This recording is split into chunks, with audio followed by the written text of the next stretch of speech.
আমি আবু হানিফ গণ অধিকার পরিষদের উচ্চতর পরিষদ সদস্য এবং গণমাধ্যম সমন্বয়ক। আমি মূলত মামলাটি করেছি কারণ যে মামলার যে মানে যার বিরুদ্ধে মামলাটি করা হয়েছে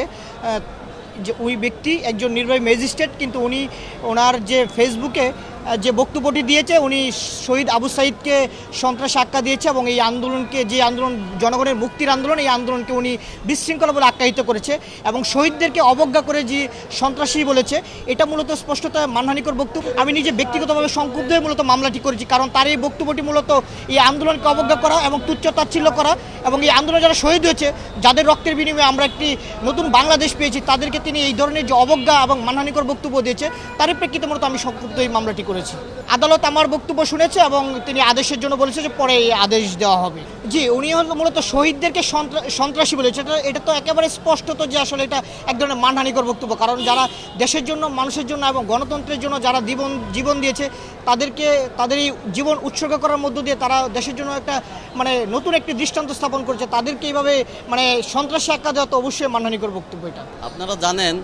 যে তাপসী তাবাস্সুম মুর্মি, যিনি প্রশাসন ক্যাডারে লালমনিরহাটের ডিসি অফিসে কর্মরত ছিলেন সহকারী কমিশনার হিসেবে, একজন সরকারি গেজেটেড কর্মকর্তা হওয়ার পরও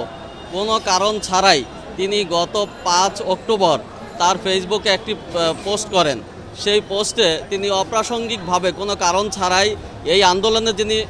প্রথম শহীদ হয়েছেন, শহীদ আবু সাঈদ, সেই শহীদ আবু সাঈদকে তিনি সন্ত্রাসী হিসাবে আখ্যা দিয়েছেন এবং এই আন্দোলনকে একটি বিশৃঙ্খলা হিসাবে অভিহিত করেছেন। শুধু তাই নয়, এই আন্দোলনের মাধ্যমে যে বিপ্লবী সরকারটি গঠিত হয়েছে, যেই সরকারটি সুপ্রিম কোর্টের আদেশ রেফারেন্স অনুযায়ী সাংবিধানিক বৈধতা পেয়েছে, সেই সরকারকেও তিনি অবৈধ সরকার হিসাবে আখ্যা দিয়েছেন। সরকারের বিষয়টা আমরা সরকারের উপর ছেড়ে দিয়েছি, কিন্তু যখন এই আন্দোলনে যিনি আজকের বাদী তিনি সম্পৃক্ত ছিলেন এবং তিনি সরাসরি মাঠে থাকার পাশাপাশি কারা নির্যাতিত হয়েছেন, তাই তিনি সংক্ষুব্ধ হয়ে তার এই বক্তব্যে সংক্ষুব্ধ হয়েছেন এবং শহীদদের প্রতি অবমাননা ও আন্দোলনের প্রতি যে তিনি বিতৃষ্ণা ছড়িয়েছেন, এই ঘটনাটি উল্লেখ করে আজকে এই মানহানি এবং হুমকির অভিযোগে দণ্ডবিধির 500, 501 এবং 506 ধারায় আমরা পল্টন থানার বিজ্ঞ আমলি আদালত আদালত নম্বর 28, বিজ্ঞ বিচারকের নাম হচ্ছে মোহাম্মদ জাকির হোসেন, ওনার আদালতে আমরা একটি মামলার আবেদন করি এবং বিজ্ঞ আদালত বাদীর জবানবন্দি গ্রহণ করে পরবর্তী আদেশের জন্য রেখেছেন।